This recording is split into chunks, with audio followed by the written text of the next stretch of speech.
Sorry.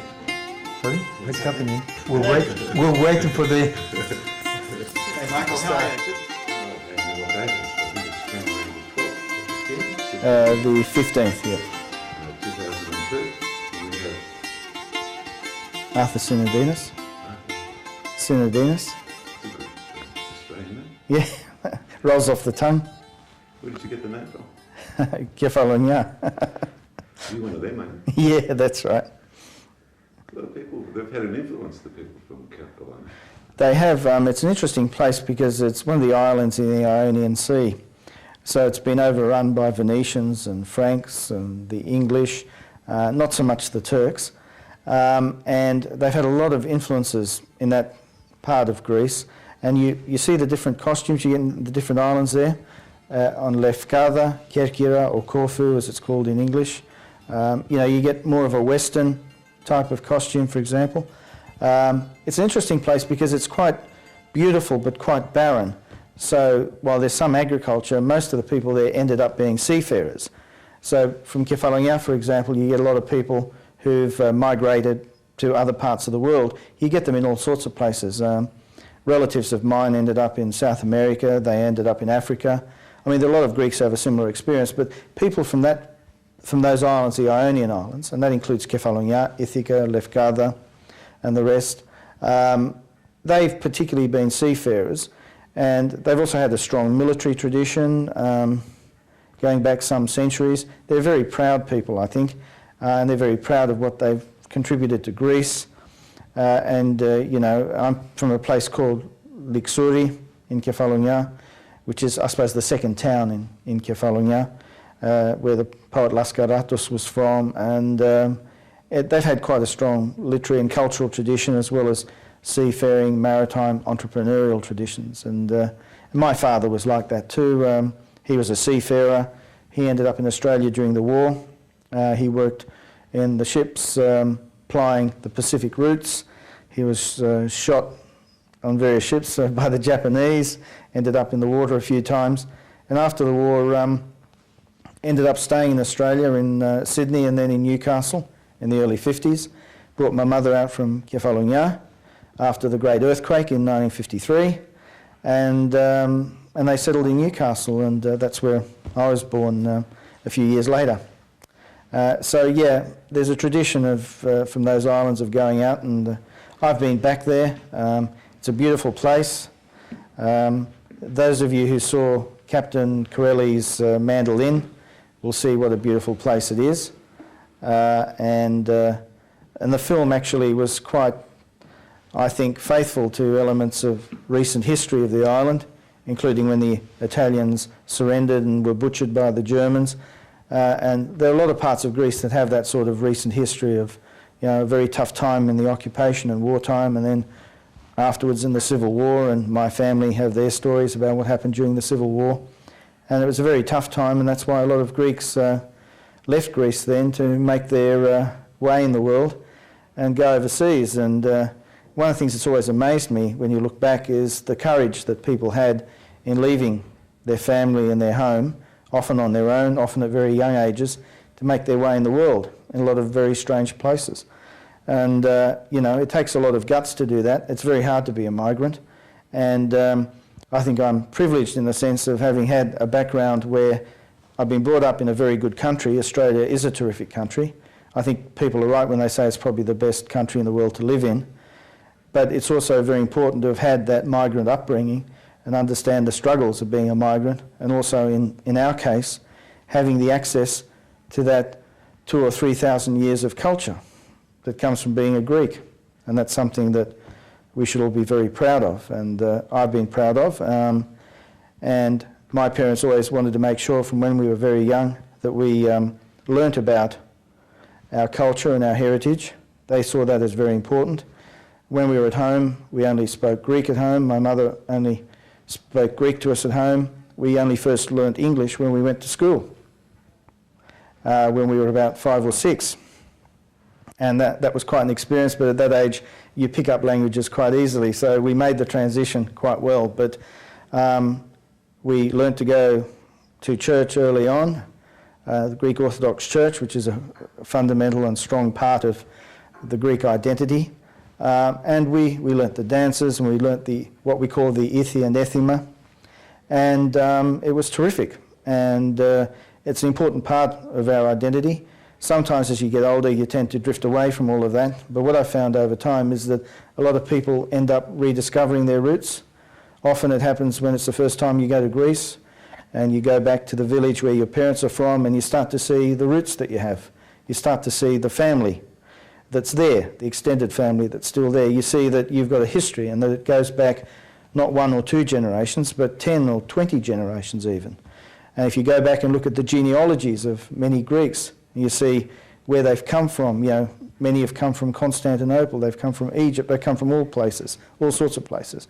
But they've got a proud history, and sometimes when we were migrants growing up in Australia, we felt that, well, we weren't the original Australians, we weren't the original settlers, we were sort of what were called the new Australians, or some cases we were called wogs and other names.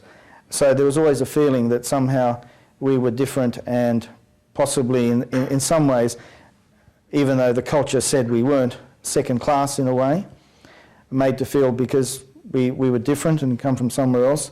But when you go back to Greece, you see your own history. It puts a lot of yourself in perspective, and makes you proud of your roots. There were some people who, when they came here, and their kids in particular, who I think tried to shy away from their roots. But particularly if you go back and experience the richness of Greece, the culture, the traditions, and your own family history, you start to appreciate all that's involved in being Greek, and you can combine the two. You can be proud of your Greek heritage while being proud of being an Australian and being in Australia, and proud of the opportunities that a country like this offers. And one of the good things is that we've developed a tolerance here of cultures and of cultural diversity, and it's important that we keep stressing that, because that's the way you best preserve human rights, by understanding and appreciating each other's culture, and understanding that fundamentally we have more in common as human beings than we have what might be superficial differences of history or of culture. And that was part of the reason why I've also become involved in various Greek organisations in my time in Canberra. It's pretty amazing. You're going to take a breath now. Don't look at Michael, look at me, because otherwise you look a bit... Yep. Shifty. Shifty, right? Did you go through that process yourself when you went back to Greece and discovered your roots? Yes, I did. Even though I'd always been fairly strong on my Greek background, I found it consolidated and fortified by being in Greece and meeting the extended family, seeing where my parents grew up, and understanding some of the history of the place and what they went through. And also understanding why they had to leave, and the difficulties of wrenching yourself away from your family to try and make a new life in a very strange place, in this case at the other end of the world. So yes, it did. How old were you at that stage? When I went back, I was about 30. So it was quite late in a sense. A lot of kids go back in their late teens or early 20s. I went back later than that.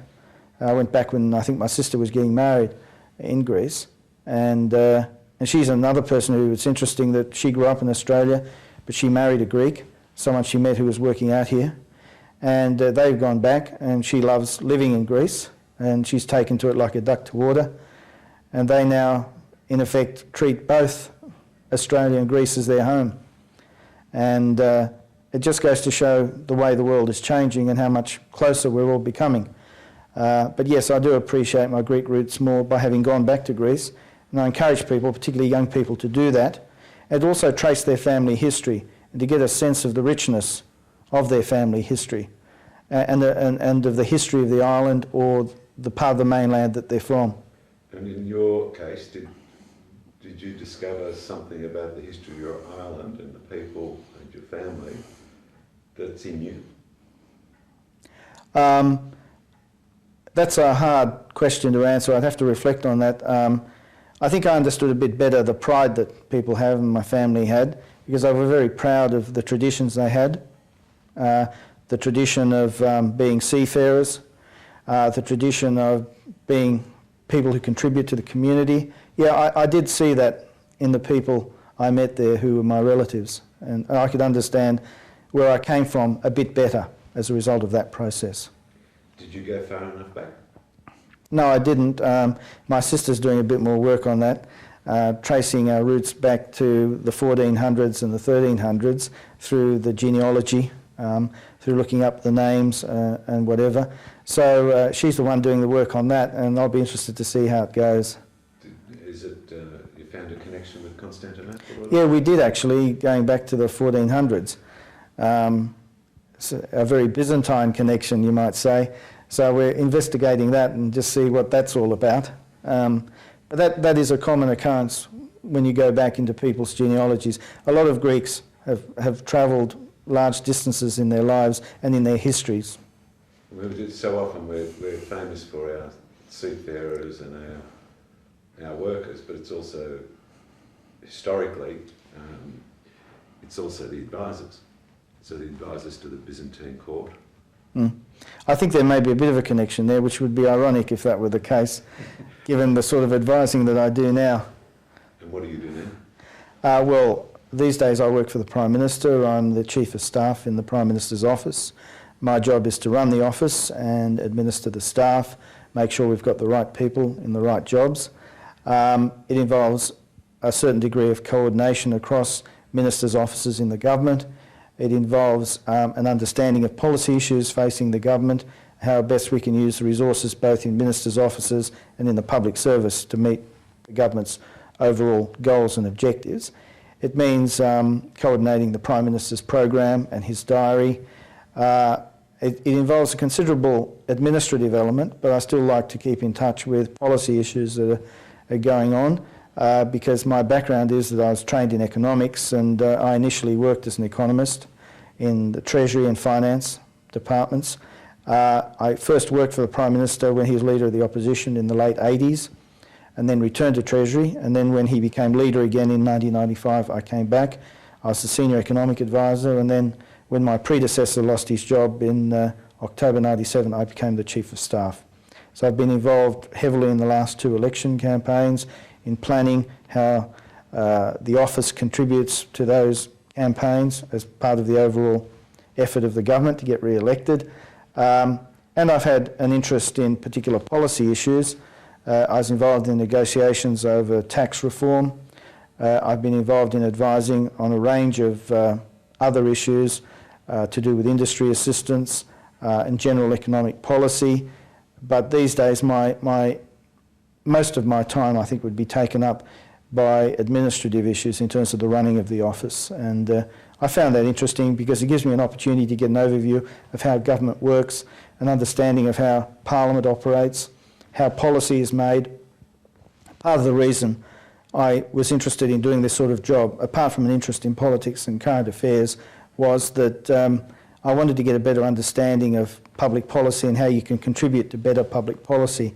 And I think anybody who has the opportunity to do that, has got the talent to do that, should do it, because while it's good to have a strong private sector and it's strong that we encourage entrepreneurs and the rest, unless we have good public policy, we won't have an effective government, and therefore we won't get outcomes that affect everybody in the community in a positive way, because we do need to help the disadvantaged.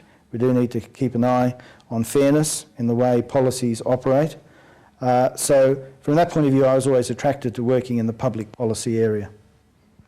So did you see, when you were starting to feel this, did you see one day you would be in the Prime Minister's office? No, I didn't. I was interested in working in Parliament because you're at the coalface of decision making. The public service is fine, and I enjoyed my time in the public service, but I felt in a way that I could contribute more directly by working in Parliament, in a minister's office, in this case the Prime Minister's office. But when I set out and I came up here, it was on the basis of working on economic policy. That was my particular interest. But through a conjunction of circumstances, I ended up as the Chief of Staff, but I've enjoyed that role, and it gives me an excuse to put my nose into all sorts of issues, and I even sort of get involved in a few of the multicultural issues, and even the odd issue involving relations between Australia and Greece. although you always have to be careful in those things to make sure that you maintain a professional relationship with the people you're dealing with and not allow personal, I suppose, interests or predilections to determine the outcome of what you're advising. So you not only, I mean, it's also a mission impossible, and if we did this interview 4 months ago, it would have been highly unlikely that you would have been Chief of Staff of the Prime Minister's office. 3 or 4 months ago? 6 months ago. The odds were against you being re-elected. And that's true. So I think you picked your time well, Manuel, to do it after the election, when everything is more relaxed. Well, that's true. It was more difficult at the beginning of last year, but the Prime Minister took the view that while mistakes had been made that had to be rectified, he didn't blame any of the ministers. He knew there was a problem. He just knuckled down and used the year to rectify those mistakes and restore people's confidence in the government. And ultimately that worked. And that must have been a fascinating experience to go through. Well, it was. What I found interesting was that while people were worried about the election outcome and worried about what might happen last year, people didn't panic. People realised there was a problem and it had to be fixed. And the view was, well, what have we got to do to fix it? And to fix it in a credible way. That's why I think things like putting in the first homeowners scheme, increasing the grant for that when it was clear that the economy had been affected over the past 12 months by various changes, including in terms of fiscal policy. That was a good thing to do, upping the grant from 7,000 to 14,000. That helped the housing industry and that helped to revive the economy as well. I think making decisions to change the paperwork to do with the GST, which had been a concern when they were initially introduced, showing on petrol a preparedness to accept we'd made a mistake in terms of how much we cut the excise on petrol to compensate for the rise of the GST. The Prime Minister publicly accepted that he'd done the wrong thing there and he rectified that issue. I think he showed people a willingness to respond when there was a problem. Too often political leaders want to insist that they're right all the time and that they haven't done anything wrong, even when they've obviously done something wrong. This Prime Minister has been prepared to accept that there was a problem and he was prepared to fix it. I'm not so much interested in the Prime Minister, that I'm sure you are. Yeah. I'm interested in Arthur Sinodinis going through this period of time where he's having to call upon all that he's learned. He's right on the firing line. Well, I suppose what I brought to the process was a pragmatism that this was not a time to be doctrinaire about what needed to be done.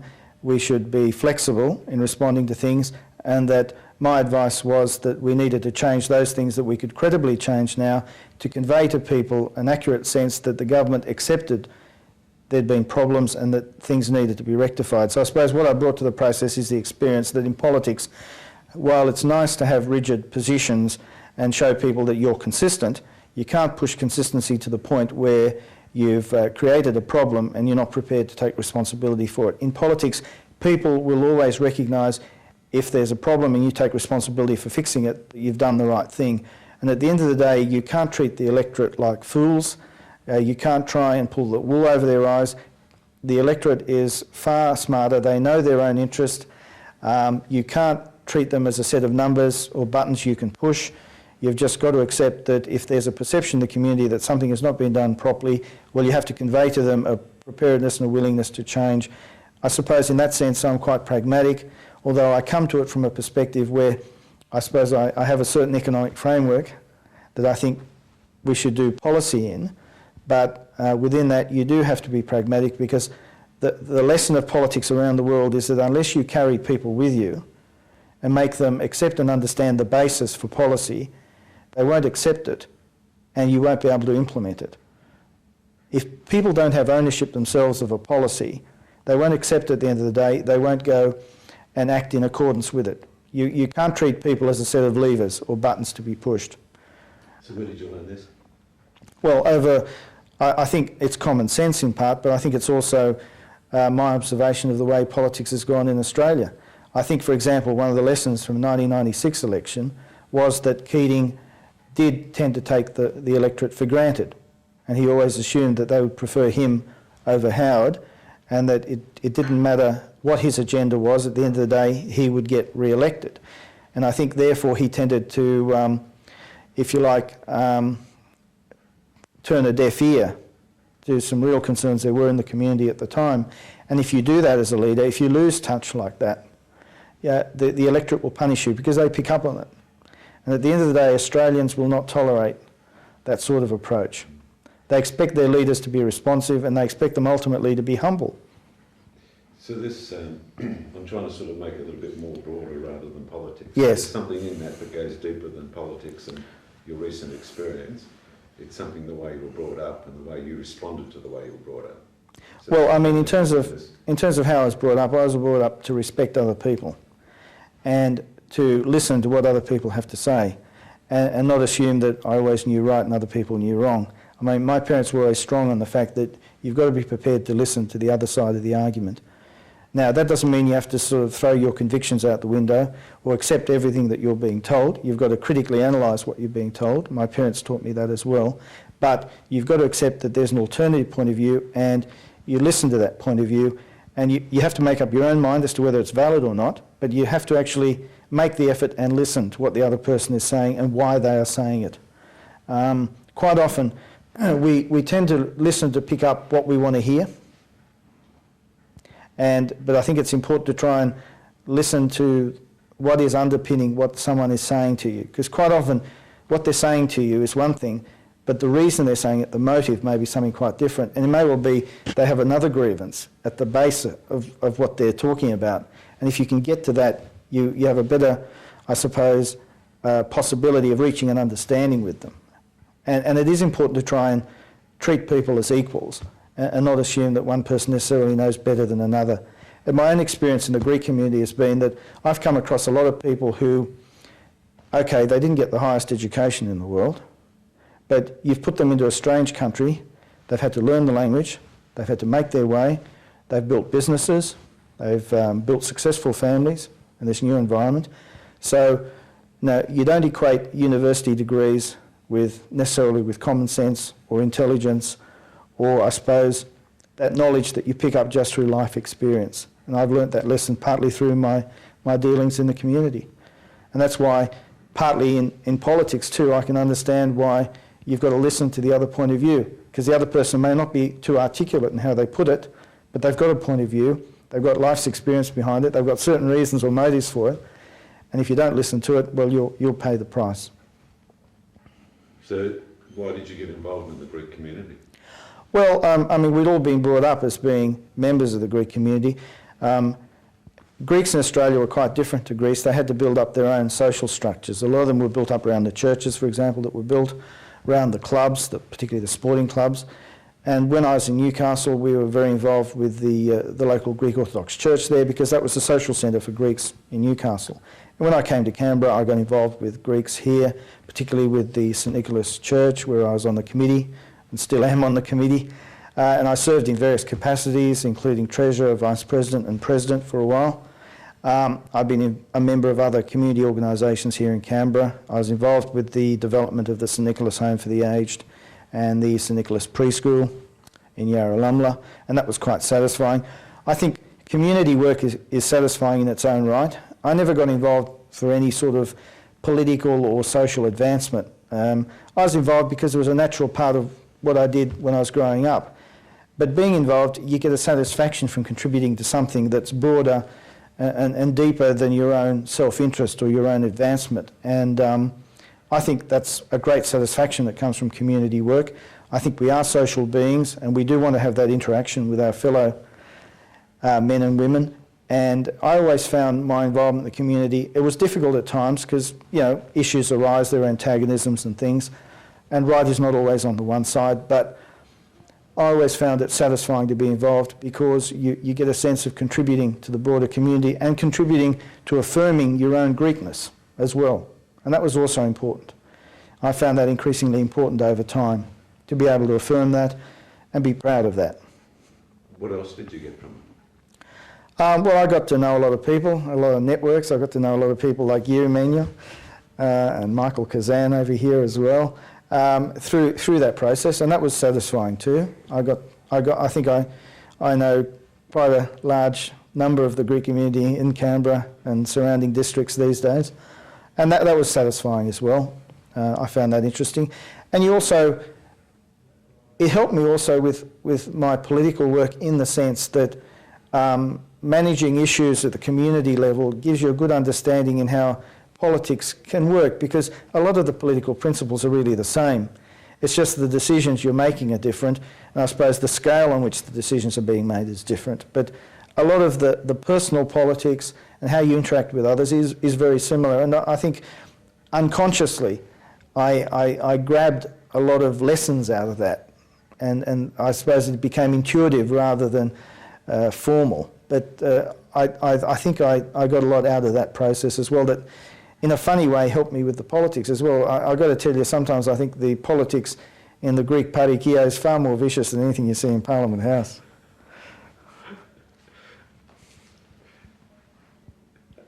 Have you read the oath for the Country Women's Association that they take, or the prayer that they take? No, I haven't, no. And you go, this applies to the Greek community. Mm. It's the same issues, and this is an Anglo-Saxon Yes. or Anglo Church of England Yes. Issues, reminders that need to be put in front of people every time that they come together. That's right, yeah. Still didn't no good, because No. people still have to learn those lessons. That's right. Do you think the Greek political quagmire, What do you mean, in Australia? Or? Yeah, in Australia, you've embraced it, whereas a lot of people run away from it. Mm. And I can understand why people run away from it, because they feel, well, why should I contribute when a lot of it seems to be sort of politicking, and what's the outcome of all of that? But unfortunately, unless you embrace the process, you can't get any sort of change.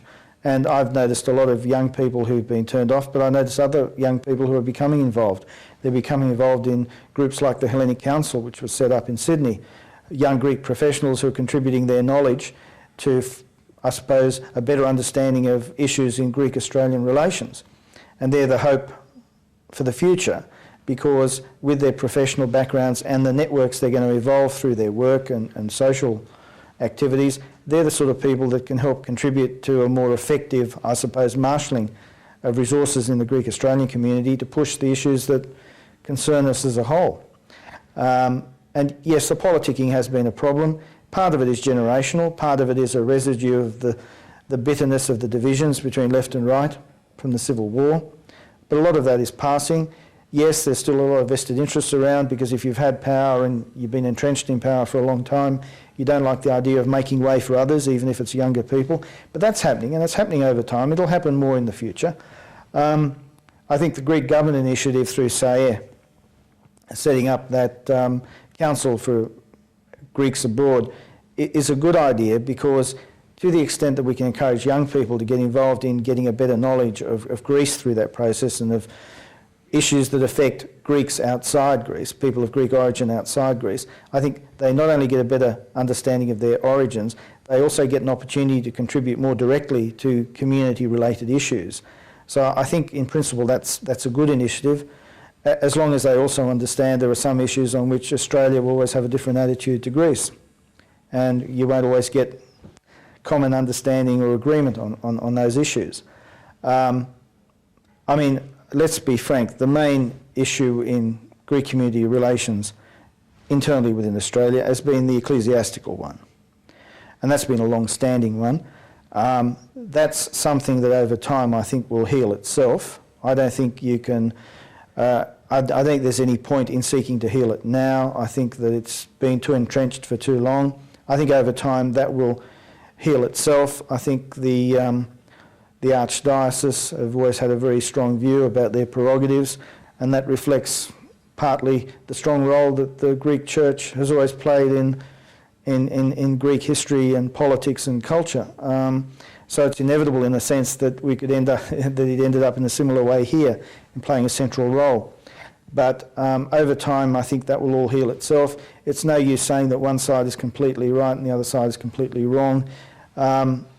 People came at it from different perspectives, but as I say, over time it will heal itself, and I think the younger generation are turning their attention to ways in which they can contribute more directly, particularly those who are professionals, their intellect and their experience and qualifications to issues that affect the Greek Australian community. So really, in a sense, we don't have to worry about fixing up all the divisions of the past. Let's just use the structures now coming into place to promote a better future.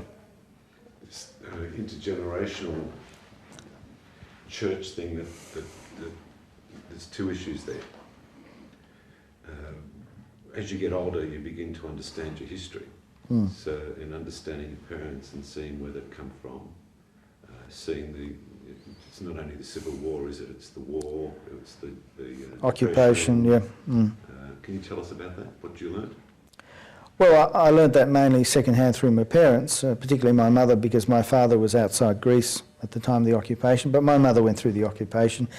She told me and continues to tell me stories about the hunger that people had, the privations that they went through, the difficulties of having come out of the occupation to then find yourself in the middle of a tough civil war.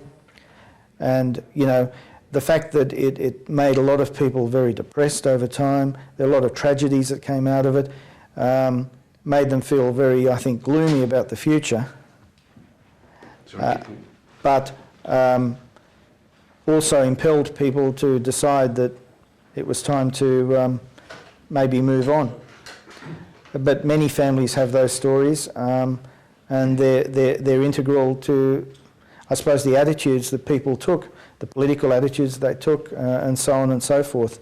So I've had that experience of hearing those stories, and so a lot of the people that went through this, which were our parents and their parents, didn't have things like education, did they?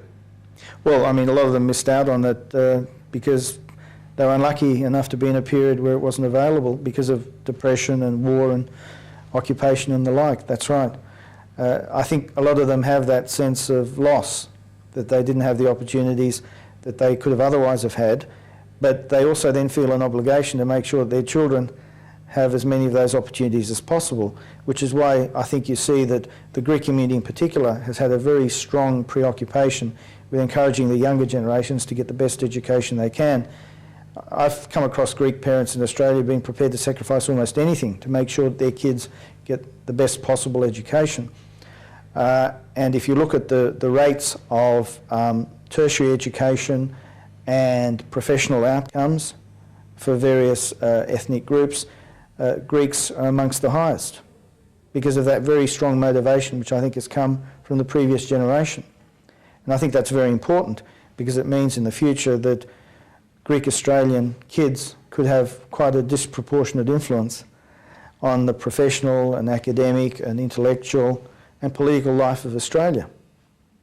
And that's to the benefit, I think, ultimately of everybody, Greek or Australian. This expectation that the parents have for the youth, I mean, it's very easy to take that the wrong way, isn't it? Well, it can create a lot of pressure on young people, and people have reacted against that.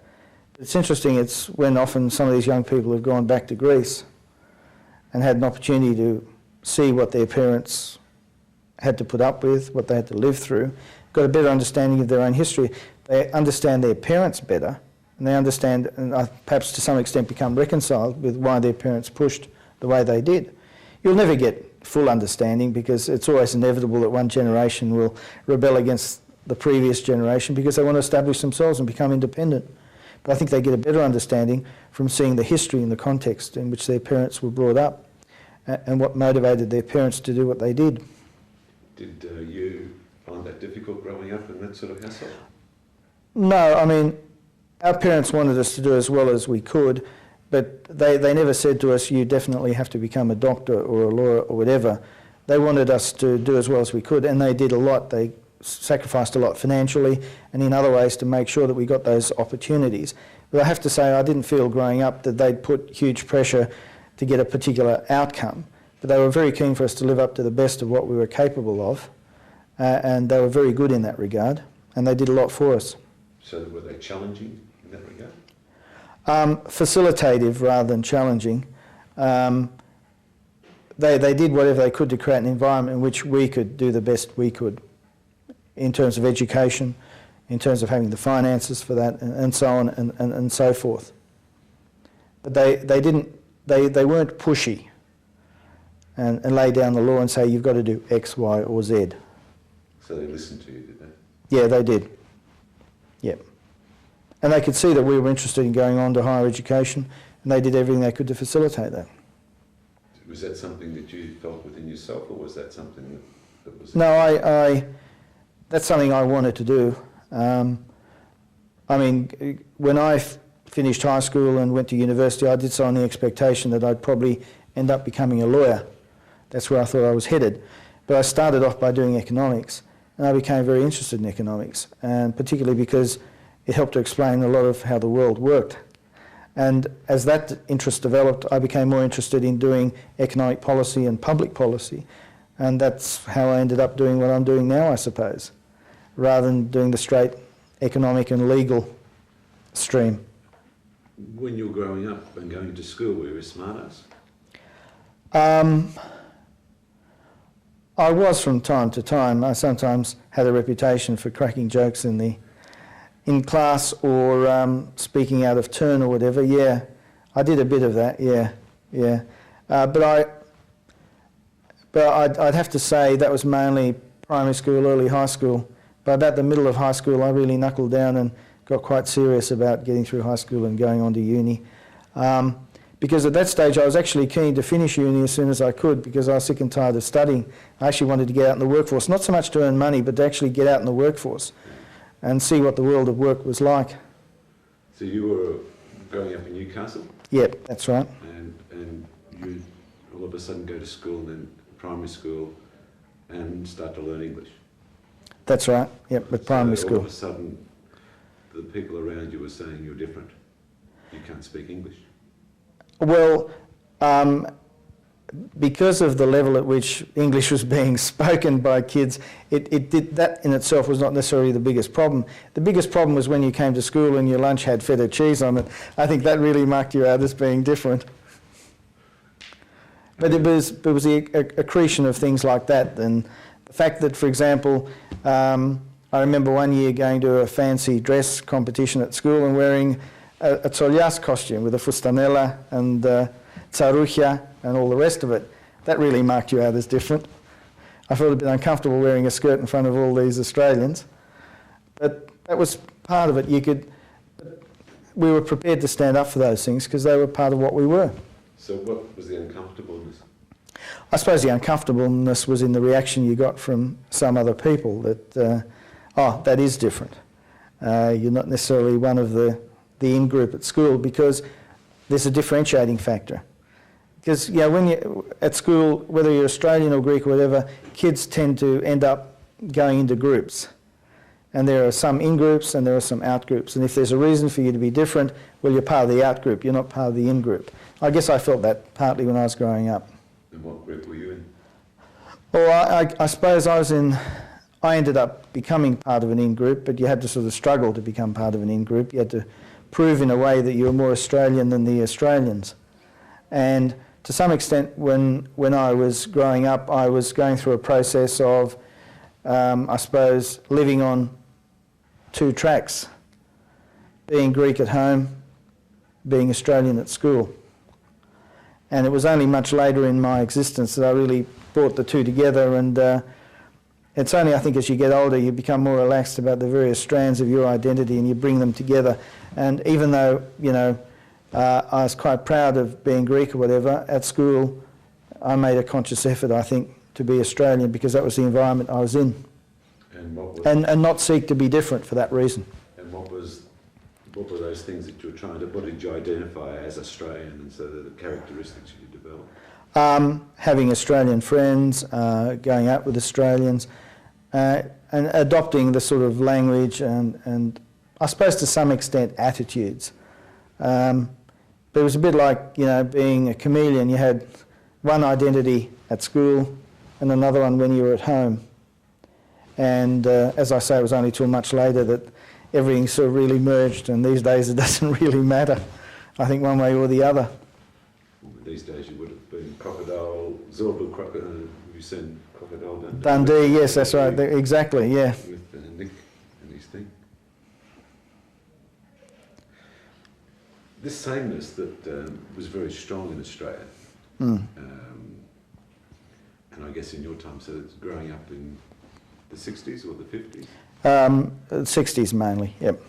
I was born in 1957, so it was mainly in the 60s, yep. So that was strong in Newcastle? It was, because that was a working class town, it was a steel city, so there was a very strong blue collar working class culture there. I wasn't largely conscious of it at the time, but there was some class distinction in a way. And also the thing I was perhaps more conscious of, because of some of the neighbours we had, was the divide between Protestant and Catholic. It was still fairly strong even in the 60s. It was tailing off, starting to tail off, but you were still conscious of it. There was quite a divide there, quite a strong divide.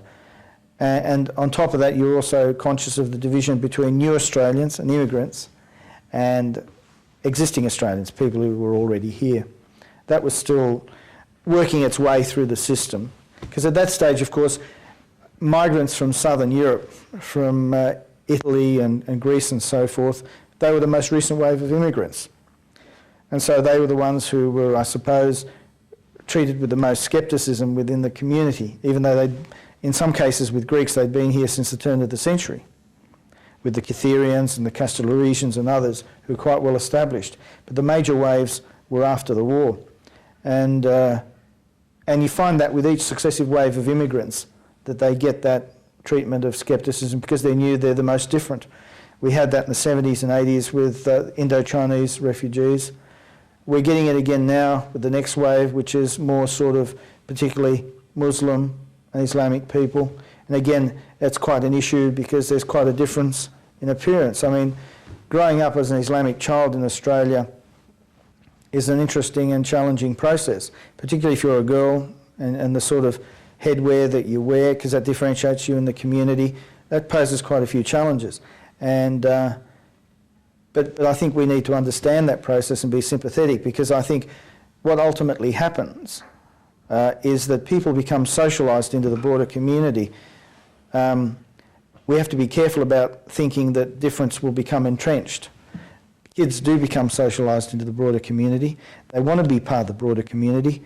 I think if you are tolerant of others, they reciprocate that. Whereas if you try and entrench difference and accentuate difference for its own sake, as opposed to just accepting that there may be some differences, but at the end of the day encouraging everybody to be part of the broader community and society, well, I mean, that'll work. The latter strategy will ultimately work. And you've got to encourage the kids to become socialised into the broader community while respecting their faith and their beliefs. Were you tolerant growing up? I think I was more tolerant than most, because coming from my sort of background, I think I understood that people could be different without necessarily being less human or anything like that.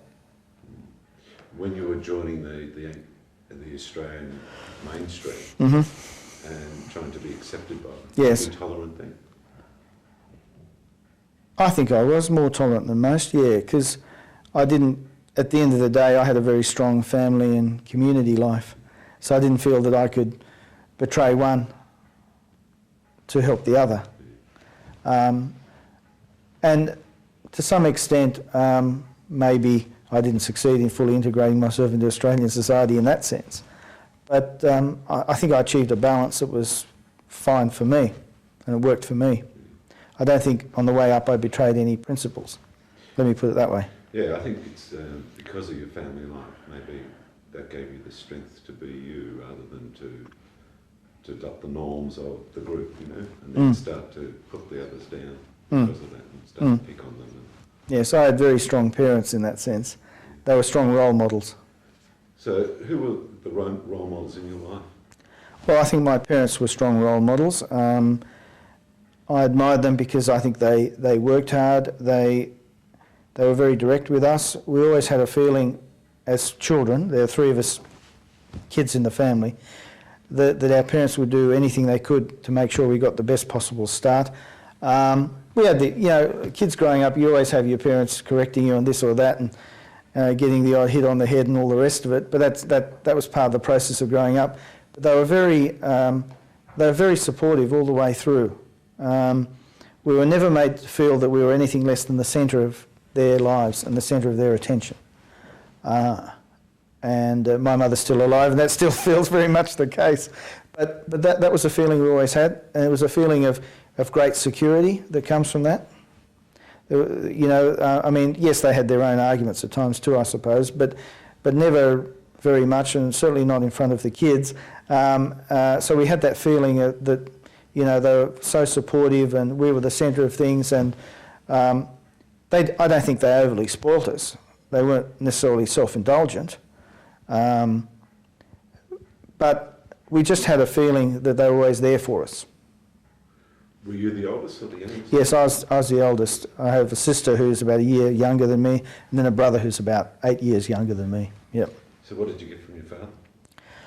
Well, the initial years of growing up were a bit hazy because he was travelling a fair bit as a seafarer, but then he retired sort of at an age where I think I was in the latter stages of primary school. So I got to see a lot of him then, and what I found interesting was that when he retired and stayed at home, he made a conscious effort to share the work at home, the cooking and other stuff around the house and gardening or whatever. He was a very domestic person in that sense. So he always taught me that males have got to try and take their share of the responsibilities around the house. He was quite open about that and didn't seem ashamed by that. He wasn't chauvinist in that sense. He was a very masculine man.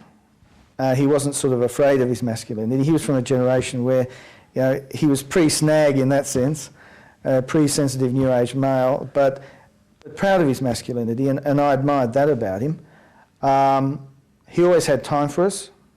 Even when he was sort of on the ships and whatever, he always made time to get home on time, and when he promised to do something, he did it. I got that from him, that when you made a promise, you had to make sure you kept it. And I admired him for all of that. I was sad that, and then he died of cancer about 20 years ago.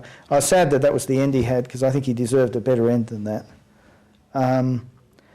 But both he and my mother had put a lot into us as kids, and it would have been good if he'd been around a bit longer, I think. What did you get from your mother? Well, she was the strongest influence on us, particularly early on. And she was very dedicated to us. She could be quite stern with us. She was loving, but she could be quite stern. Of the two, I think it was a good cop, bad cop routine, and I think she was more the stern one. But she was very faithful and loving, provided a very good environment. She was always there for us. She was always strong on her Orthodox faith, and she imparted that to the kids.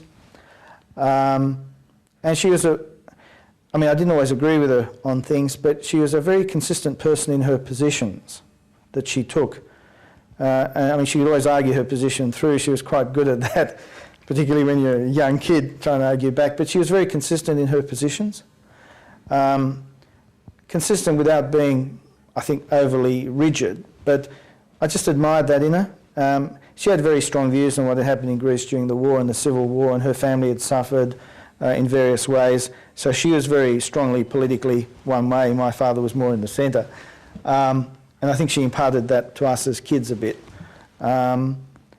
But she was very strong in her views, but she could always argue them. She always had a good point to make. It wasn't just an assertion, if you like. And I learnt that from her, I think, that if you're going to make a point, make sure you can back it up. Could you sweet talk her? No, not really. She knew us too well, I think. She could see it coming. She never sought, while she was very loving, she never sought to spoil us. And that was one of the things I admired about her. She was very consistent like that, looking back. And I think that was good. Did you meet your grandparents? No, they'd all died by the time I'd been back to Greece. I met some of my uncles, and it was actually quite eerie. When I went to Greece that first time, it was actually the weekend that one of my uncles died. And he was of quite an advanced age. He was in his 80s.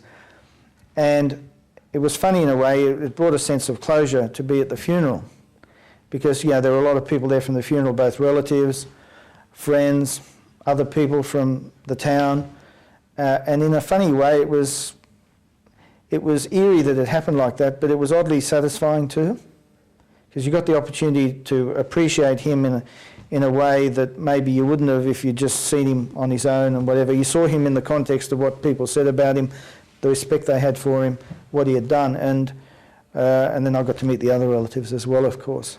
So and I got from them a broader sense of the history, and you know, some of them stayed in Greece, others went to Canada, others went to South America, Africa. They spread all over the place, and some of them have come back, a part of that place. And they've all got interesting stories. The next door neighbour to my uncle, because we stayed at my uncle's house, the uncle who's still alive, the next door neighbour is a guy called Lefteri Lefteratos, who was out here during the 50s and who was involved in setting up the first pro-Cypriot independence groups here in Australia, and he's a journalist, and I keep in touch with him, and he's the next door neighbour. You know, and there's all these interesting characters that come through. Did you meet your relatives from Canada and America? Yeah, some of them were back there at the time, so yes, got an opportunity to compare notes. Some of the relatives from the States as well, and a lot of them have had parallel experiences in a way, although the Greeks who went to America, I suppose, did that one generation ahead of those who were in Australia. So in a sense, they've been through the whole cycle of kids who rebel against their background and then who rediscover their roots and who pass that on to their children. And you can see that in the way the Greek community in America is evolving. So it was very interesting to meet them and compare notes and see what was similar and what was different. Yeah. Tell us about what the similarities are. Well, I think the similarity is that they initially did have a similar experience to here, to feeling different. The difference was that they were brought up in a system where there was much less government control over everything, where you had to make your way more even than here. And also, as I say, they went there about a generation earlier when there was less in the way of social services and everything else. So, if anything, that made them even more self-reliant and independent.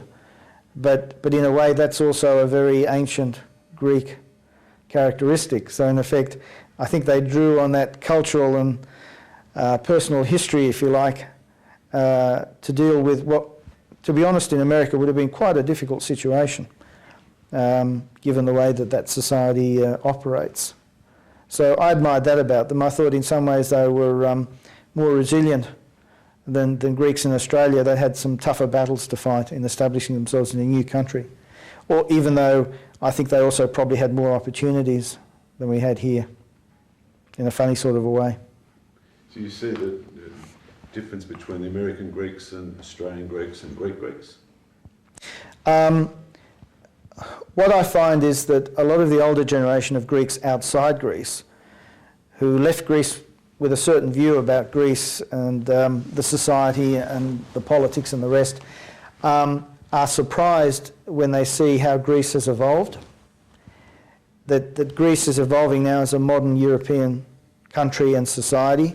Its membership of the European Union is forcing it to make a lot of changes, and that was one of the strategic reasons why Greece decided to enter the European Union, not only to take advantage of the bigger market, but to also help drive that process of greater cultural change within Greece itself, to modernise its economic and social and political structures. And I think that's showing the benefits to Greece now of that process. Their entry into the euro, in effect, shows that they've come a long way in modernising their structures. It will lock them into Europe even more. That's got its good points. I think that they need to take advantage of those broader opportunities within Europe as a whole. There are downsides. They've got to do more, I suppose, in this broader market to protect their culture and their heritage. That's a major issue. It's a major issue the Europeans have in dealing with the Americans because of the hegemony of American culture. And the French in particular have always been very keen to preserve their national culture. I think that will be an issue for Greece as it goes into this broader European Union. But I think it's a great opportunity for them, and they should take every advantage of them, of the opportunity. And I think Australia actually, because of the links we have with countries like Greece, that provides trade and other advantages for us, and we should actually be pursuing those links even further. And what we would like to do is, for example, have a stronger Greek-Australian business council that can take advantage of the many Greek entrepreneurs in Australia and their expertise, and see how we can build bigger links with business in Greece, and particularly now that Greece has not only got access to Europe on the terms we talked about before, but also is doing a lot of work in the Balkans. And Greece is really becoming, if you like, the financial hub of the Balkans. And it's an area where there are a lot of opportunities, or a lot of emerging opportunities. So I think there's a lot we can take advantage of. And I think we've got to encourage Greece to become more enmeshed in Europe for that reason. And through people going back to Greece, having a look at what's available over there, the opportunities, getting the Greek authorities to recognise that and to take advantage of that as well. It's a two-way process.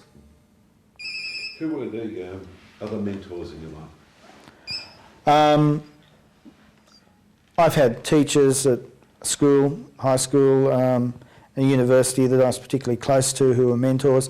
People who sort of, you know, my parents could only give generalised advice on things like education. There were always people I could turn to that were mentors on what I should really be doing, people I was particularly close to at high school and university, and there's been a series of them.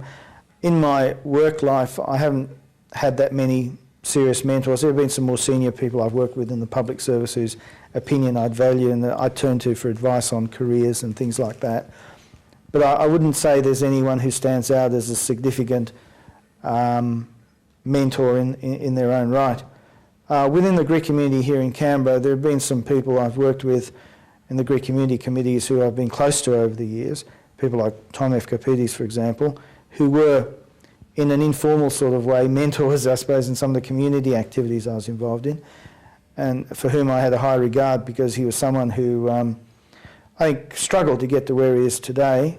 He never learned English properly, so you always have trouble understanding some of his English, but he was someone who did do it the hard way, and I've had a lot of admiration for the fact that he's been able to not only build up a successful business and have a great family, but also developed quite a few significant links within the broader community, including at the political level. So I've always admired that. And people like him I've always found are good role models for younger people.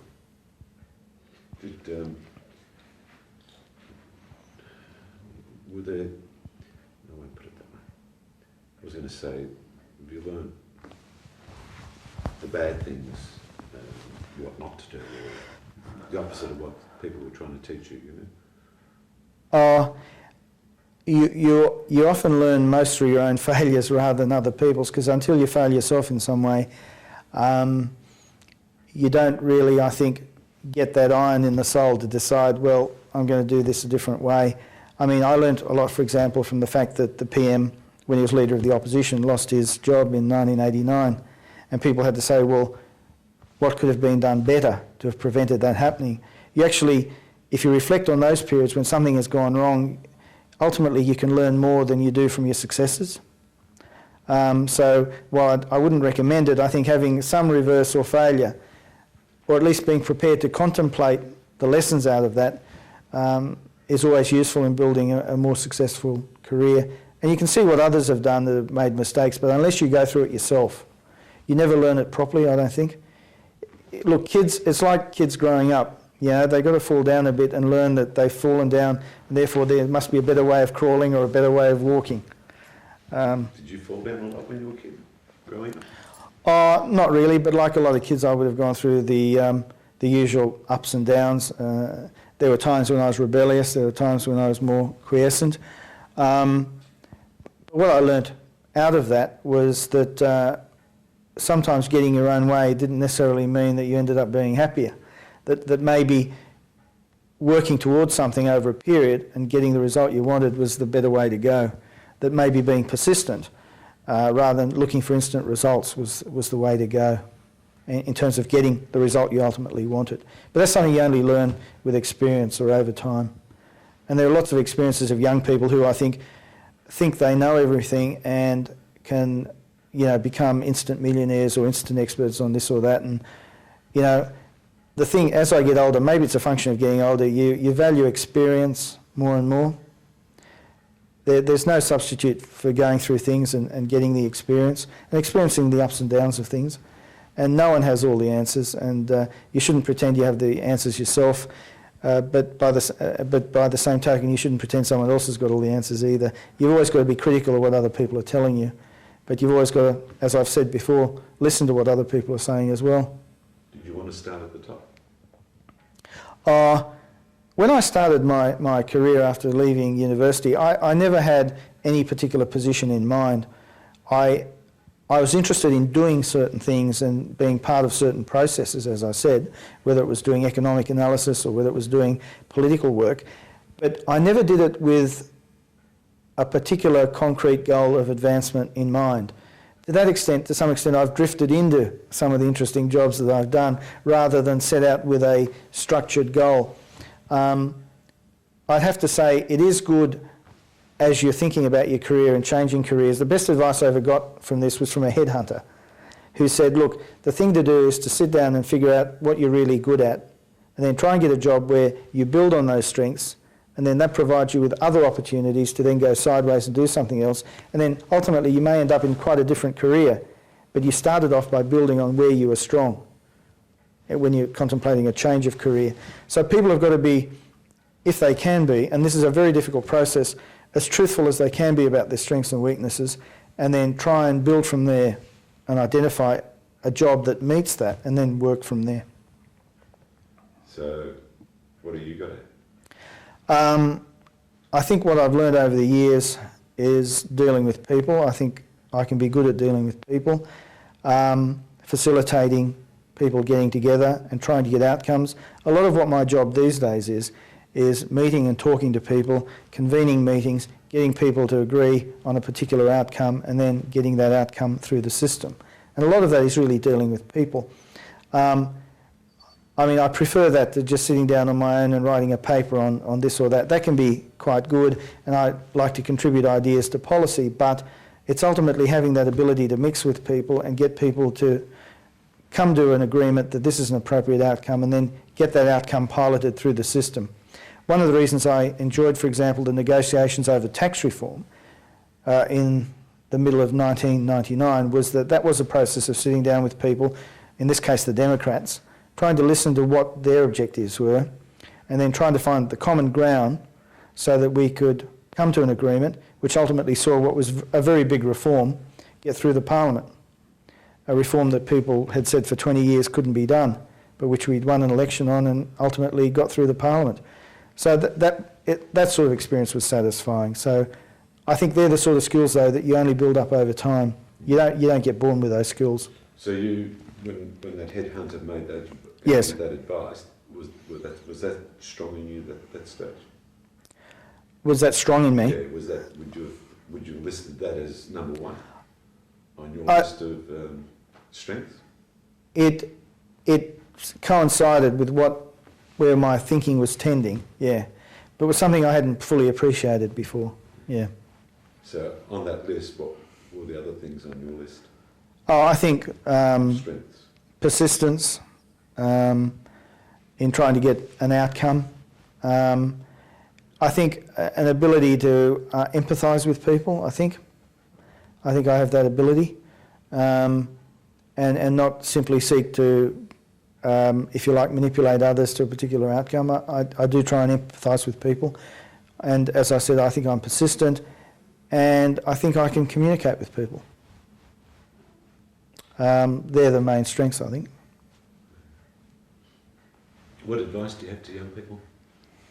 My advice is to treasure your youth, get as much experience of life as you can. There are a lot of opportunities out there. Travel. Don't think that you've just got to finish high school or university and decide on a career and then that's it for the rest of your life. Take the opportunity, if necessary, to try different things until you come to something that you really feel you're happy about doing. Don't get hung up on going into something just because there's a lot of money involved. Do something that you really enjoy as a job. And now a lot of that is the screamingly obvious and a lot of it is intuitive to people, but young people in particular should take advantage. There are a lot of opportunities these days and travel is important because it broadens the mind, it gives you a chance to be a bit more independent, it gives you a chance to see how other people live, you appreciate better what we've got in Australia. I think it can develop a social conscience because it gives you a feeling that because we've done so well in Australia, we have an obligation to help those who are less well off in various ways, whether it's within Australia or overseas. And essentially it's an experience that enriches their culture, their history, and hopefully gives them a better understanding of how they would cope in difficult situations. Because it's when you're travelling, when you lose the suitcase or you find yourself in a difficult situation in some country, that you get a better understanding of how you will cope. And we all need to go through that process because a lot of us think we'll cope okay, and it's only when we face reality that we find it's quite different. Not that I'm encouraging people to put themselves in danger, but you do need to get a better understanding of how you will cope with situations, because most of us, I think, have an inflated view of how well we cope till we face a real one. So you've got a child now, haven't you? Yes, that's right. He's about 7 months. 7 months. So when he's 17 and he comes to you and says, Dad, Mm-hmm. I'm going to travel. Well, I'll look at his mother and I'll say, well, what do you think of that, darling? No, I think what I'd say to him is that I'd be obviously concerned for his safety, but that if he wants to travel at the end of the day, he should do that, because if you discourage people from being inquisitive or being curious, A, I don't think ultimately you'll succeed, and B, it's wrong because they're at an age where they do need to explore things for themselves.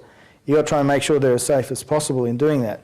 But I think it's better to go with the grain and the flow rather than seek to discourage. There was a radio interview I heard yesterday or the day before, this 12-year-old. Yep. Who goes to his mum and says, Mum, I have to go to India. And she was a Canadian mother and father. Mm-hmm. And he did. Mm-hmm. To see the poor kids of India. And this was at the age of 12? 12. Mm. Did he go by himself? No, he went with a 25-year-old. Mm. But it changed his life forever. Mm. Well, you see, people go through these processes, and as parents, when a kid comes to you at that age of 12, I'd have reservations about sending them off on their own. But as a family, you can do things together.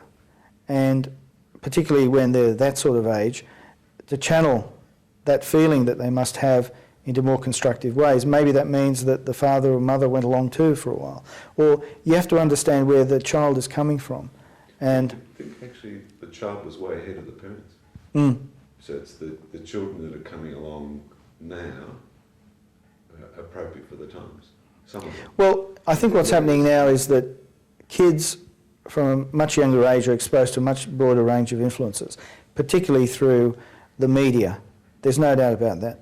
And they appear, to my mind, more intelligent when I was that age anyway. But they've got more knowledge at their disposal.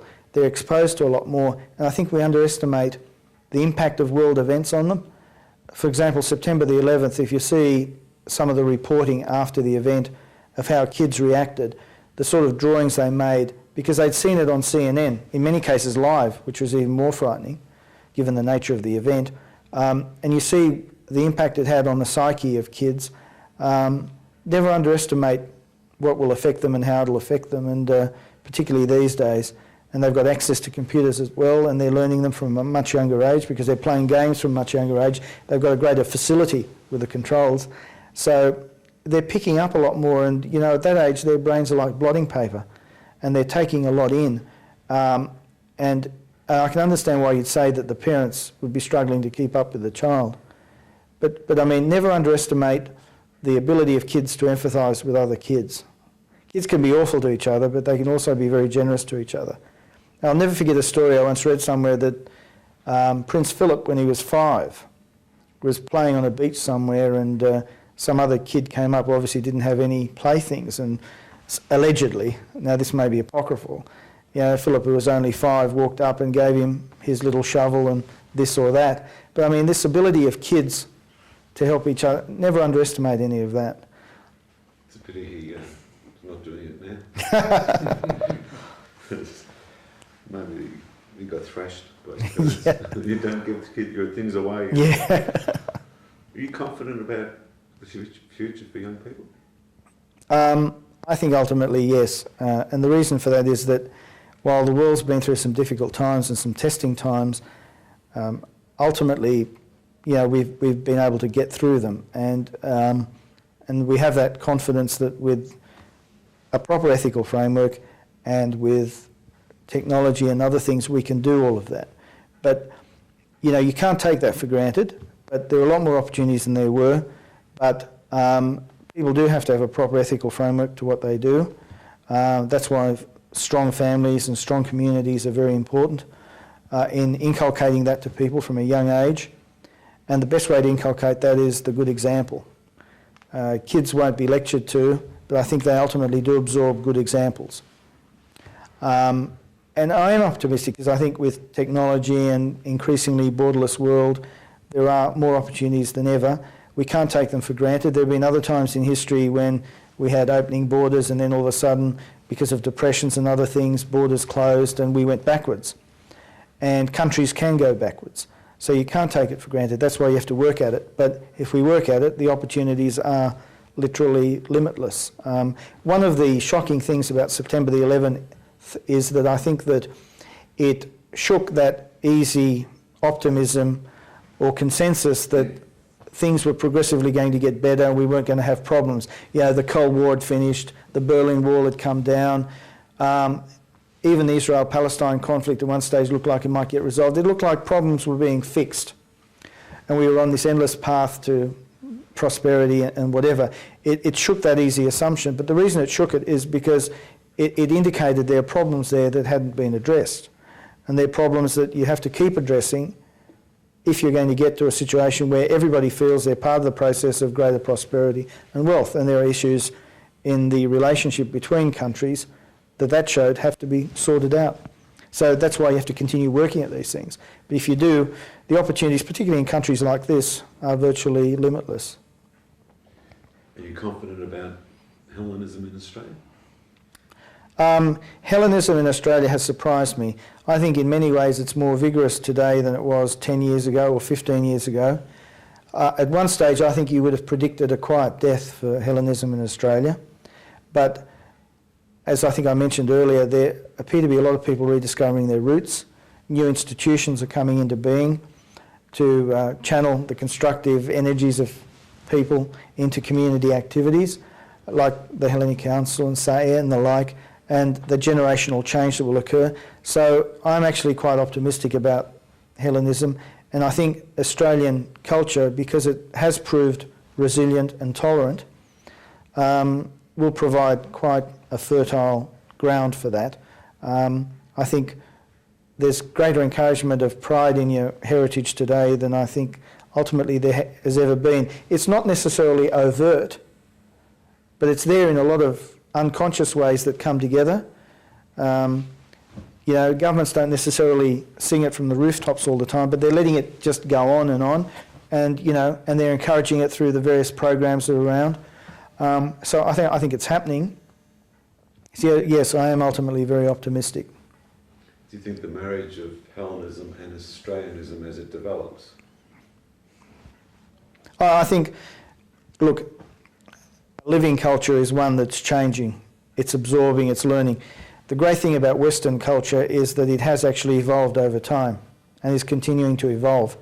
And in immigrant societies like us, Canada and America, it's evolving even further down some very interesting routes, I think.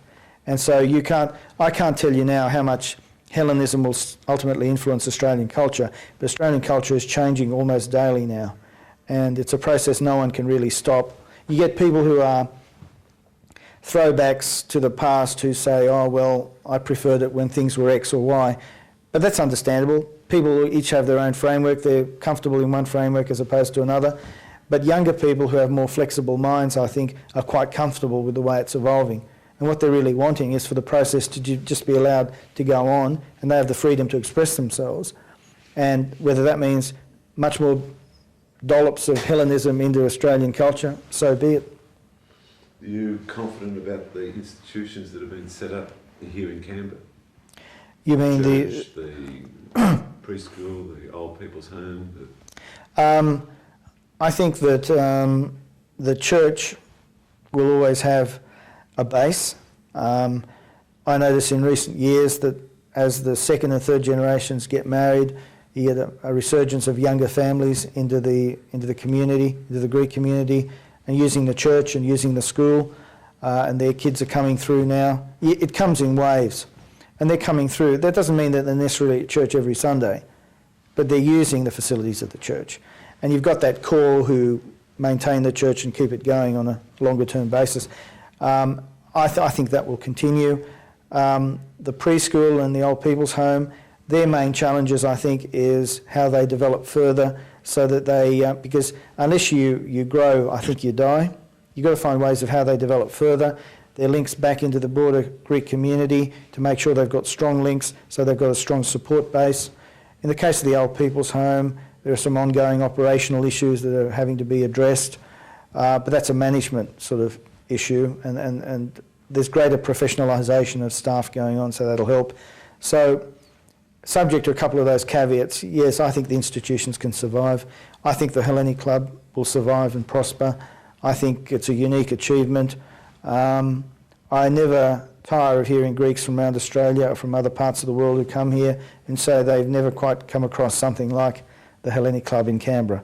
A lot of Greek communities and cities and whatever have their clubs and their associations, but in places like Sydney and Melbourne you don't get quite what you have in Canberra in the Hellenic Club. Now maybe you can't in those places because the Greek community is too fragmented and dispersed. They've all got separate interests they want to pursue as local associations or communities. But in Canberra I think, you know, the people who are involved should be proud that they've put together a club like this, and it's now providing a base which is not only servicing the broader Australian community, but it's also providing us with a capacity to promote Hellenism in a way that would not have been possible 10, 15, 20 years ago.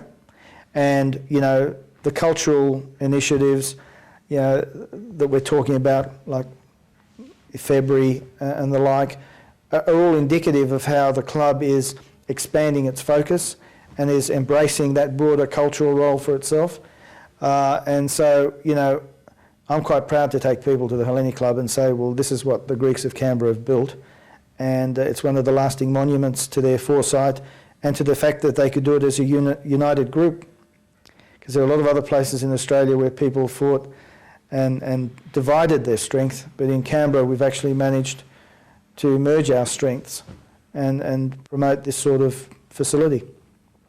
It's fascinating, isn't it? Because on the surface they're still arguing all the time, yet yes, but fundamentally there is a unity there about basic institutions. Yes, they're all arguing about personalities, about this or that, and they've got to have something to argue about, otherwise they'll all go mad.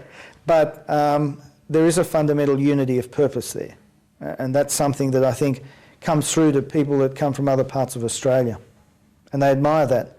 And once the extensions are done and it's even bigger than it is now, and people see the full extent of what's been achieved, I think it'll have a tremendous impact, not only within Canberra but within Australia, in terms of perceptions of the Greek Australian community.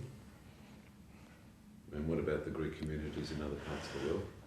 Well, I think that people I've met from overseas have been quite impressed by structures like the club, and I think many communities around the world are looking for ways in which they can make themselves more self-sufficient so that they can fund their educational and school activities and the like, and things like the club are examples of how you can promote that process. And look, even though there are arguments over the years about how much money the club has provided for Greek community activities, speaking about the community in the broader sense, church and school, old people's home and other activities, the fact of the matter is it's provided a huge amount of resources both in terms of finances and in terms of a support base for activities. And so I think we should appreciate that and make it our job to build on that rather than argue about the extent of the contribution in the past. Do you see that the Hellenic Club itself and Canberra, well, Canberra's a meeting place, you're in a meeting place here. Yes. Do you see the Hellenic Club has a role to play to the Greek communities around the world? Well, particularly now with SAER, there's been more talk of meetings being held in Canberra, and I think the natural place to do it is the Hellenic Club. And it helps to bring together the cultural and the social and the educational and broader roles of Hellenism. I think, and in that sense, like Canberra itself, it is a meeting place, yes, and can be a meeting place. Because I think that maybe in the future it could be on the international scale, not just Australia's scale. Yes, that's right. And that has so many benefits, not only for the communities outside there in international land, but also Back for here. young people here in Canberra, Yep. connecting to all those other things you're talking about, That's right. to all those people Mm-hmm. around the world. Yep, it certainly does. So tell us about that in your words. Well, I mean, what I'd You've got the say... vision. I haven't got it. No. What I'd say in that respect is that now, particularly through Canberra being represented itself on things like SAIA, there is an opportunity to make them aware of what we've got in the national capital, and particularly the club, but more broadly of what we've achieved in the national capital and the sort of model it can provide for what can be done elsewhere. And I think that in that sense we've got to encourage more overseas Greeks to come here and to see what is here, to build up those links. And we've got to use the various arms of the Greek government to do that. And they'll make up their own minds about what they can use and not use from our experience here. But I think the important thing is to expose them to that experience and what's been done or not been done here. And I think that they'll take a lot out of this, actually, far more than we suspect. But I think the community here have got to be more broad-minded about that and actually actively go out there and sell that. Because I think in the past there's been a tendency to be a bit insular and look inward rather than outward. But I think now there are a lot of very successful people in this community. I look at the Greek community of Canberra, and per capita I see more successful people than virtually any other Greek community in Australia, per capita, for our size. And I think there's a lot of resources here, not only financial but intellectual and cultural and whatever, and I just think that if we can think as a group how we can use those resources better, there are now the opportunities through the various Greek bodies around the world to do that. So I think if that would be the message I'd leave with you. It's a good one. Does the Hellenic Club play a role in it? How can we get the Hellenic Club to play a greater role in it? Look, the Hellenic Club have always got to be careful because they've also got a very big club to run. They mustn't lose their focus on that because we lose everything if we lose the club. But by the same token, I think they do have to articulate more clearly the role that they can play in broader Hellenism. And I think Michael's work on the cultural side has been very important, but I think we need to give it more publicity and more focus. And I think the initiatives like February will be useful in that regard. We need to draw the broader Australian community in to understand what's going on as well. But I think the club board have a responsibility to pursue that. And I think it's a very interesting facet of what they can do. There's been talk over many years about how can we get a headquarters for the Greek community in effect in Canberra, the Greek community in Australia in Canberra. And there have been some initiatives over the years to do that, and we've never really got that off the ground. But the club, in a sense, in a funny sort of a way, is already that headquarters. It's just making people aware that that's the case and how they can facilitate what other people want to do. There's only room for one Acropolis in a continent, isn't there? Well, that's becoming the Acropolis outside of Greece, certainly in Australia. Certainly in Australia it is. And I suspect, as I said before, it's unique in terms of Greek communities around the world. But there is only one Acropolis, and we've got to make sure we don't lose any of the marbles or any of the other parts of it on the way through. It seems that in some ways, what holds us back is ourselves. So what holds us back to be parents, but also drives them forward to be parents. What's driving pushing the Hellenic Club is also holding you back, and that's this obsession with money, dollars and cents. Well, look, on one level, books. On one level, the club's got to be viable. You can't have a situation where you have so many objectives that you lose your focus and you end up achieving none of them or falling between two stools. That's why I said before, you do have to be careful to preserve the viability of the club. But the club is now getting to a size and such a significance in Canberra that I think it is going beyond the scale of anything that people remotely imagined would be unviable a few years ago. It's really established itself. I think it is now becoming a permanent fixture in Canberra. And yes, they've got to work very hard at maintaining the viability of the club, but I think they have the opportunity, in a funny sort of a way, through all these other activities, to also contribute to the viability of the club. Will you ever get involved with the club? Committee level? I'm pretty busy and perhaps in the future, but my focus has always been on more directly community-related activities. But I've always had a high regard for the club and what it provides. And I suppose we should always encourage as many sane, balanced, responsible people in the community with the right skills to be on the board of the club. And I think, to be perfectly frank though, over the years I think we've been pretty fortunate that the club has been pretty well run at all levels, and that we've actually found the leadership within the Greek community to run the club and to continue to run the club. I think that's very important. And that in itself has been a good example to the broader community, the fact that we in Canberra can still build and run a club like this, you know, even after all the questions that were asked in the past about the ability of the Greek community to do this or that. The fact that we've been able to do this and maintain it and get it prospering and make it bigger, I think is very good. I agree with you. The Australian soil, climate, environment has been good for Hellenism? I think that it proved a more tolerant society than perhaps you might have expected at one stage. It's evolved over time. As I say, culture is a living, dynamic thing, and Australian society and culture have responded, I think.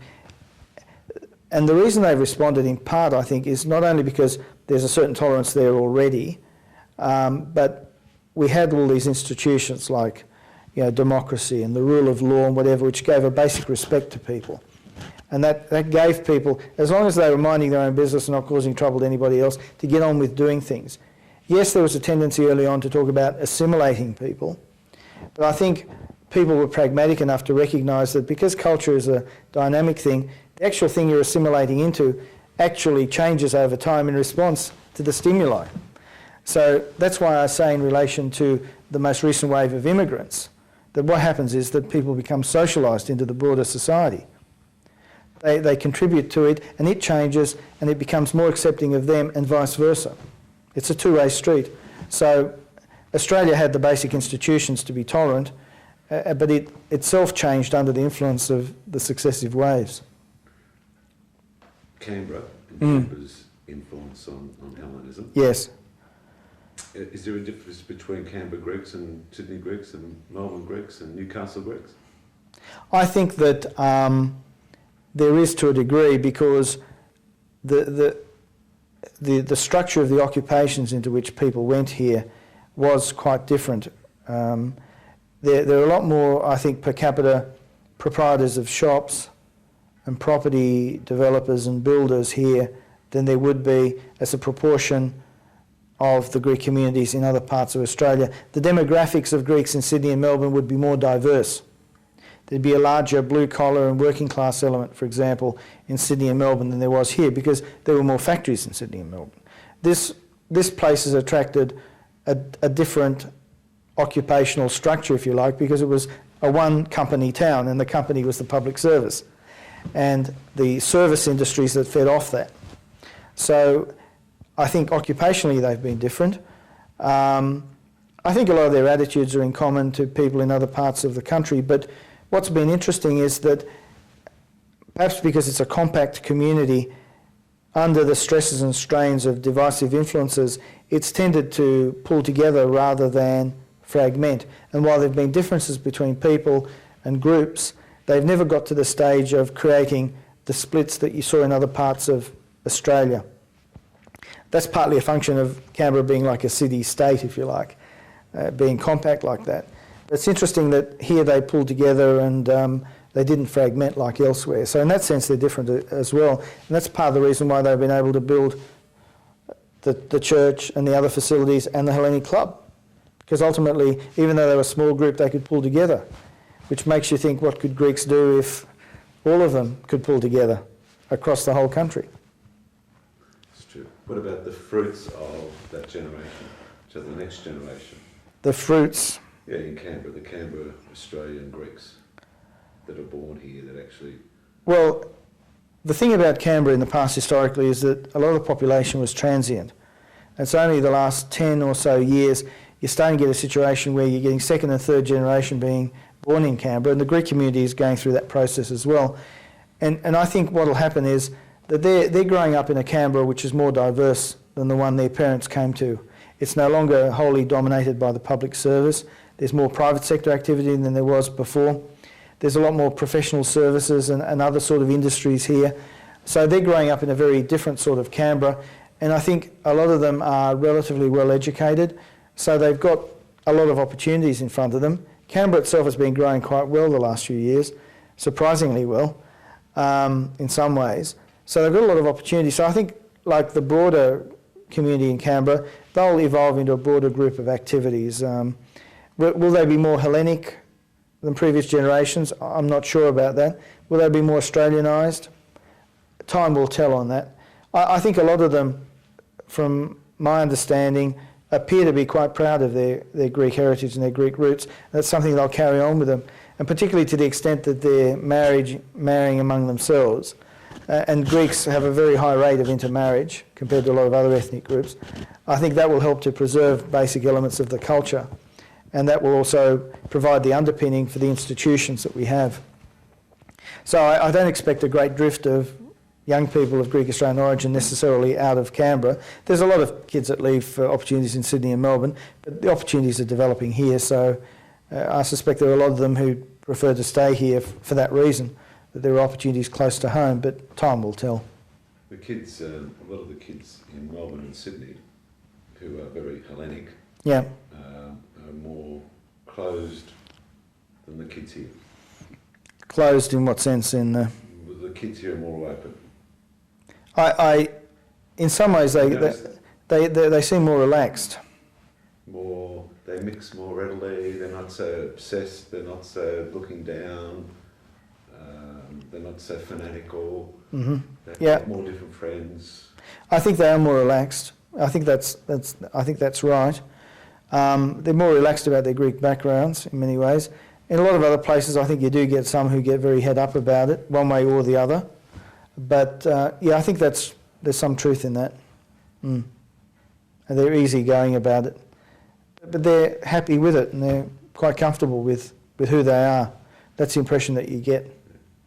Were you always going to marry a Greek girl? No, I wasn't sure. I mean, because I was a bachelor for a long time, but... For how long? Oh, well, I got married when I was about 42, 43, so it was quite a long time. But the right person came along, and I felt like getting married.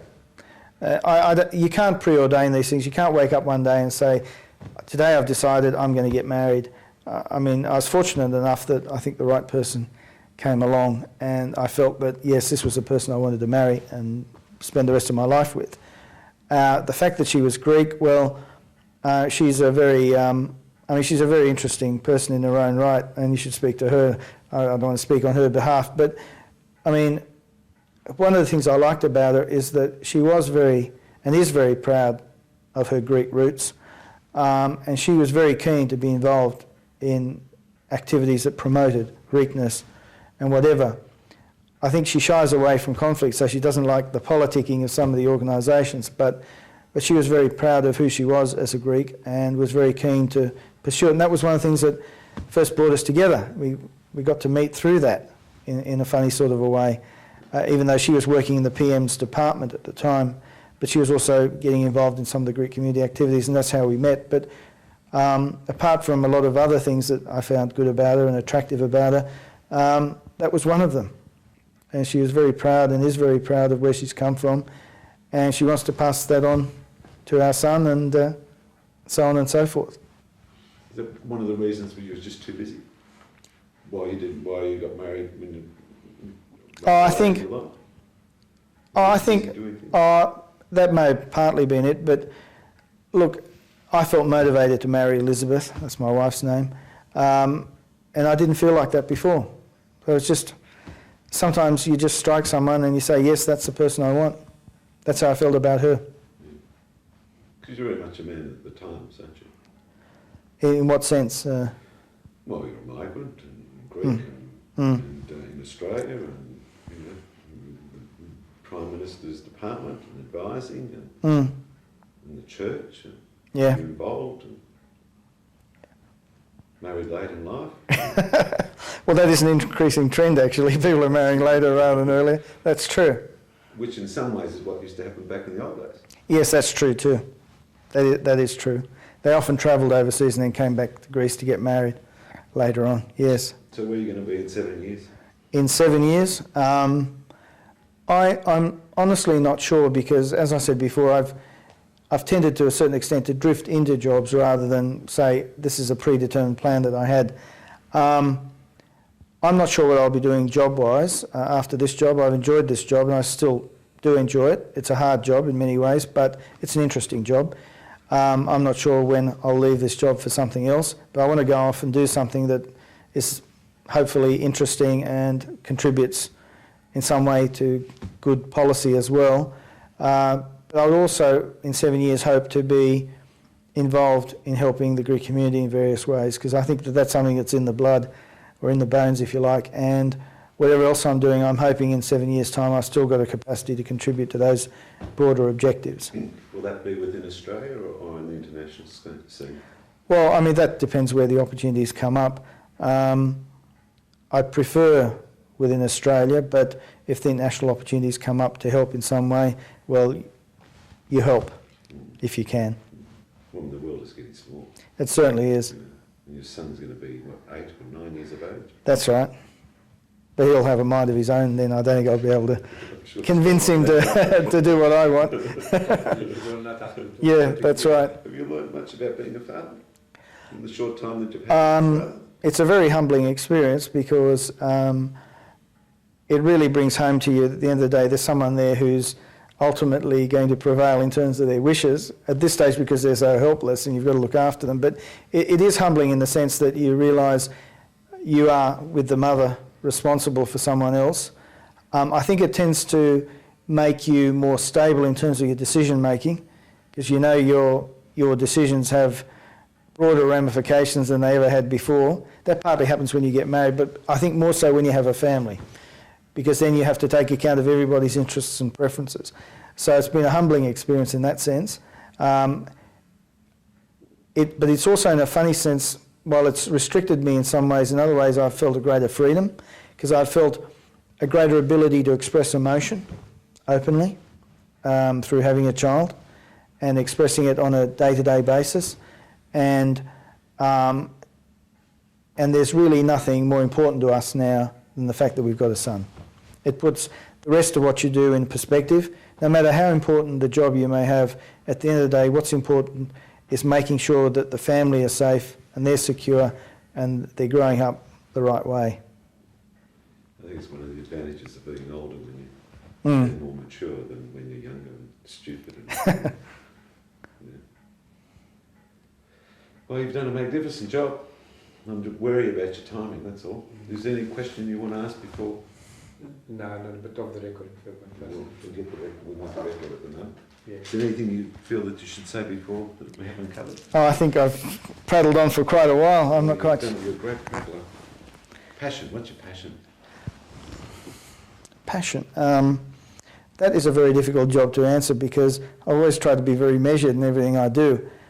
But I actually think I've discovered over time a passion for my family that I mean, I don't want to use passion in the sense of too much emotionalism, but I think I actually do have a passion for my family. And I've also, through the time I've devoted to it, I have had a passion for my community and a care for it and for what happens to it. And I think they've been two of the main things in my life, and particularly now on the family side. I mean, I'm very interested in what I do with my work. I'm very keen on my work, obviously. Last year I was very keen to see the government get re-elected, for example. But in terms of those broad passions that are there over an extended period, they're the two that really stand out for me. Thank you. That's good.